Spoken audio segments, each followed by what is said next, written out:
Eccolo.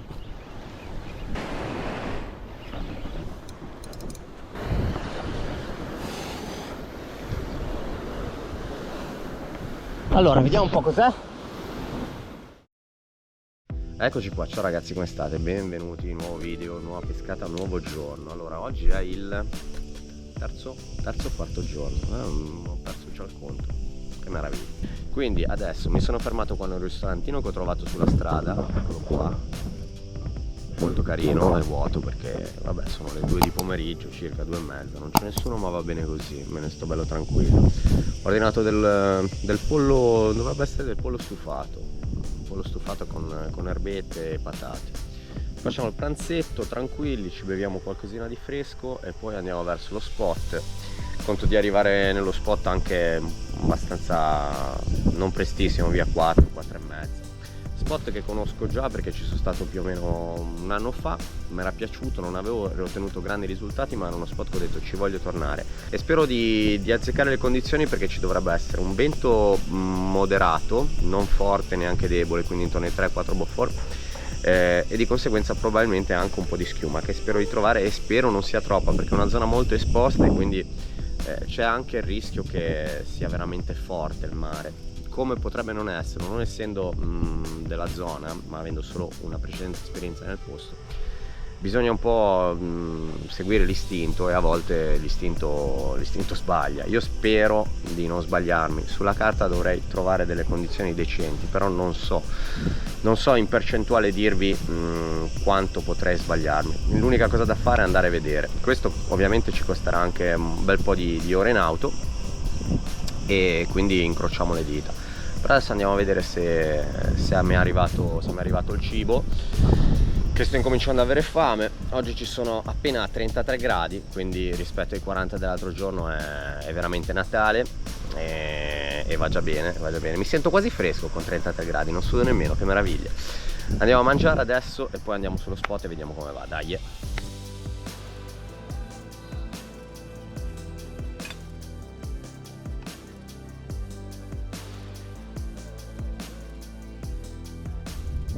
Ah ragazzi, eccoci qua di nuovo alla guida, pranzetto fatto, e adesso ho piazzato la GoPro a mo' di Arbre Magique, l'ho appesa praticamente allo specchietto, quindi se la vedete ballonzolare a destra e a sinistra tipo un paio di coglioni di un mulo, sapete che è per questo motivo.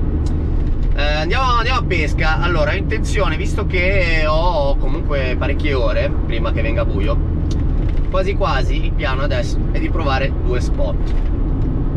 Uno è quello che ho detto in precedenza, dove so più o meno le profondità e più o meno la conformazione del fondale, estremamente complicata perché irta di sali scendi, insomma, però solitamente sono posti che i pesci stranamente adorano. Non stranamente, è normale che adorino posti così. L'unico problema per noi è che sono parecchio pericolosi per pescarci, sia per il rischio incaglio sia per il rischio rotture. È più facile ovviamente trovare i pesci in questo tipo di ambienti piuttosto che magari in una piana, magari anche rocciosa, dove però non ha dei punti dove tendere agguati. Quindi ovviamente le franate, gli anfratti, i posti dove la conformazione del fondale crea l'ambiente ideale per un agguato sono i posti dove i predatori prediligono cacciare. Ovviamente ahimè, per nostra sfortuna, sono anche i posti dove è più facile incagliarsi e dove è più facile avere una rottura da parte magari del denticione o del ricciolone di turno. A volte però bisogna anche rischiare e il gioco può valere la candela, quindi noi ci andiamo a provare. Vediamo questi 2 spot. Il primo spot, devo dire la verità, dove sto andando adesso non sono mai stato, dovrebbe esserci una profondità di circa 25-30 metri. Il secondo spot, quello dove andremo più tardi, me lo ricordo bene, la profondità variava da un 10-15 metri fino a massimo di 35 in un posto che ho trovato con un buon lancio, ma penso che 15-20 metri in questa stagione con un pochino di schiuma, spero di trovarla, siano più che sufficienti. Quindi andiamo a vedere e proviamo a vedere come va. A dopo. Ok ragazzi, siamo pronti. Vi do un consiglio spassionato: quando le temperature sorpassano i 30 gradi e soprattutto sono giornate ventose, portatevi sempre un sacco di acqua, perché se vi prendono 2 crampi è finita. Ok, chiudiamo, andiamo, dai, facciamoci sta camminata, va. Ecco, vedete il segnale bianco? Quella probabilmente o una rete o un palamito, però andiamo a vedere dall'altro lato, qualche centinaio di metri, sperando che non ci sia anche là. Incrociamo le dita. Allora, spero di aver trovato un punto che mi porta molto vicino all'acqua, anche perché non ho il raffio con me. Se riesco a trovare un punto che tocco l'acqua, se eventualmente dovesse cancellare qualcosa di bello, no, vediamo, dai. Sì, dai, sì.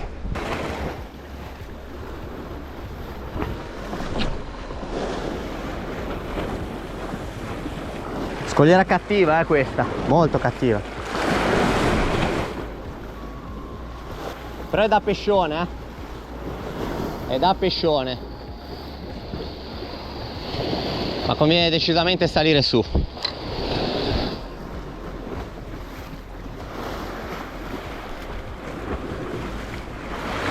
Qua un pesce può mangiare da un lancio all'altro.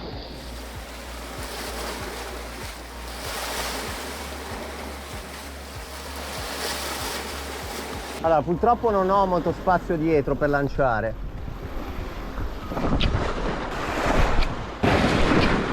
Lo spot mi piace tanto, però non vedo un granché di vita. Proviamo a lanciare così, va. Non è facilissimo, ma dai, me la cavo, va anche così. Allora, sta cosa che si sia fermato è strana. O l'ha preso qualcosa in caduta, o ho beccato una secca. Strano, eh? Molto secca, molto.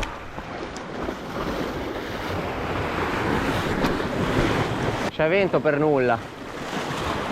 Sto morendo di caldo.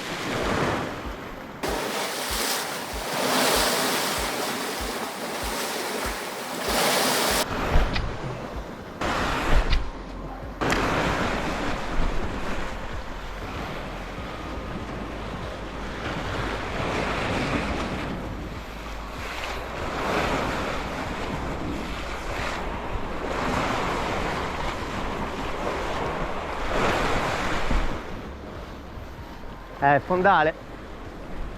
L'avevo detto che era ricco di saliscendi,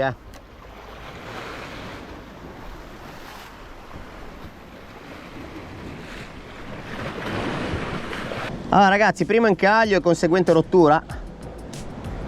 Tra l'altro incaglio a metà recupero, quindi col jig in animazione, in tensione.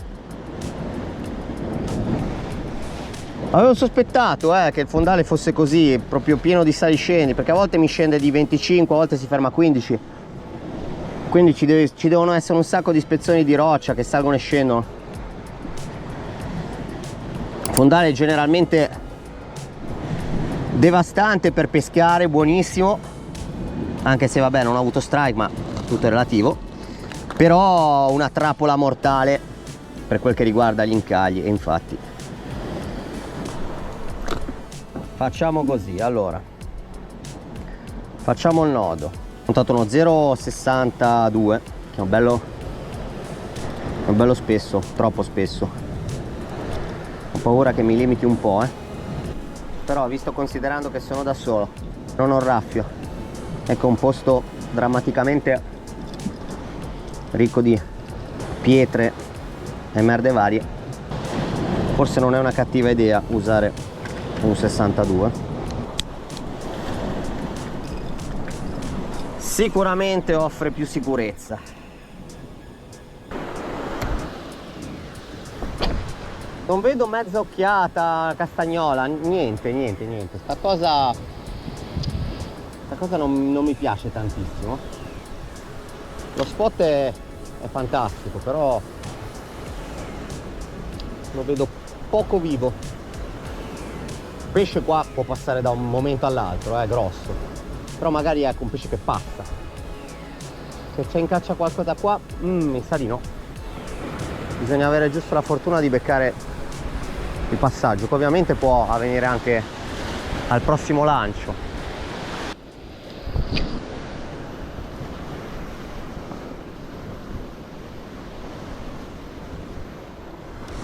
Eccolo.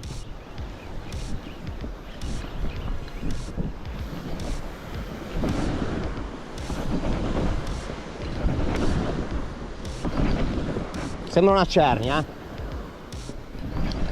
sembra decisamente una cernia.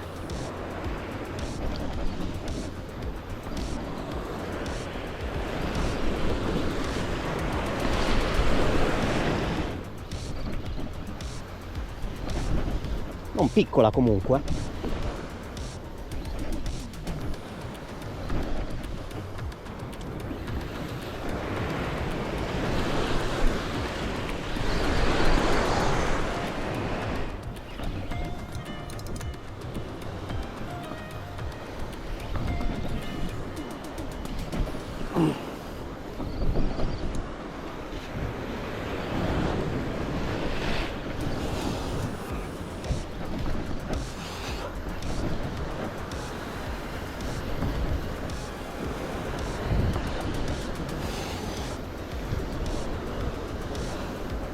Allora, vediamo un po' cos'è. Non sono. Beh, bella cernia. Bella, bella, bella. Una bella cernia dorata. Opla. Non è piccola, è un bel pesce.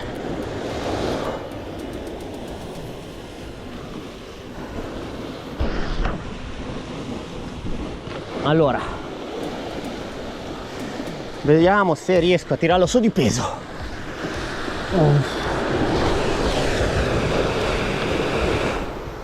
Sì, l'abbiamo tirata su di peso. Che bestia sta canna.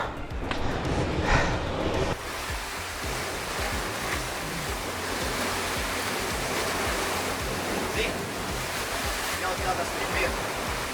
Che bestia sta canna.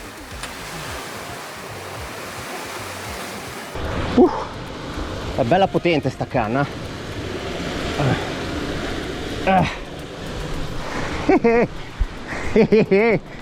Bel pesce.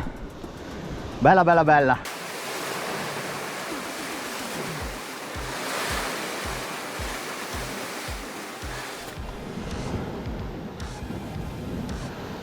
Gran bel pesce. Bella, bella. Bene così. Eccoci qua ragazzi, allora è uscita una gran bella cernia dorata, soprattutto in relazione alla specie, quindi la cernia dorata non è rispetto alla cernia bruna un pesce che raggiunge taglie mostruose, già un pesce per dire di 8-9 kg come cernia dorata è praticamente un record, quindi un pesce che probabilmente sta a girare sui 3,5 kg, un pesce sicuramente di grossa taglia per questa specie. Combattimento tutto sommato non facile perché è un pesce che ha mangiato molto basso, lontano, e come avete visto da prima il fatto che ho incagliato, e come ho detto prima è un fondale fatto praticamente a gradoni, e quindi come avevo detto anche prima rischio altissimo di incagliare, di rompere, ma anche rischio elevato di trovare dei bei pesci, e infatti così è stato. Il posto mi ha dato ragione, la scommessa è stata vinta. Adesso ragazzi, siccome non ho potuto rilasciare il pesce che avrei rilasciato perché ovviamente sono in vacanza e non me ne faccio nulla, ma era un pesce che salendo così velocemente da una profondità abbastanza elevata probabilmente mi ha mangiato intorno ai 25 metri, però pompandola così è arrivata con lo stomaco praticamente estroflesso. Questo praticamente impedisce poi al pesce di riprendere la profondità.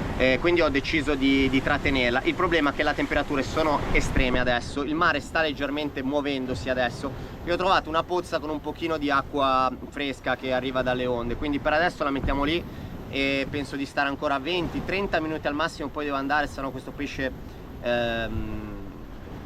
sarebbe poi da buttare perché prenderebbe troppo calore e sarebbe davvero un peccato. Bisogna anche onorare i pesci a tavola, quindi questo lo mangerò con i miei, ma dovrò probabilmente tra non più di mezz'ora andarmene e trovare il primo negozio aperto con del ghiaccio disponibile, coprirla di ghiaccio, metterla nel cofano della macchina dietro e poi andare a casa. Vabbè, una volta che avrò il ghiaccio potrò anche eventualmente andare in un altro spot, insomma, però devo coprirla con del ghiaccio quanto prima. Ok ragazzi, mi sono fermato sulla strada, c'era un ragazzo che serviva in un simpatico ristorantino. Gli ho chiesto a lui se conosceva un supermercato dove potevano vendere del ghiaccio, mi ha detto guarda forse l'abbiamo noi, e mi ha dato un bel saccone, l'ho schiaffato sopra il pesce e il pesce adesso boom, si mantiene bene. Ah, che buona la lanciata. Sono le 7, però sapete cosa faccio? Direi che la pescata finisce qui, tanto sono contento, ho preso un bel pesce, me ne torno a casa, me ne torno in appartamento dove c'è anche mia mamma e mia sorella e i miei nipotini, e gli faccio sto pesce alla brace, che tanto ho visto che c'è anche il barbecue, quindi oggi va così. Poi mi devo fare una doccia che ho Madonna che odore! Lasciamo che la brace si formi e intanto ci facciamo un bel tuffo di pesce.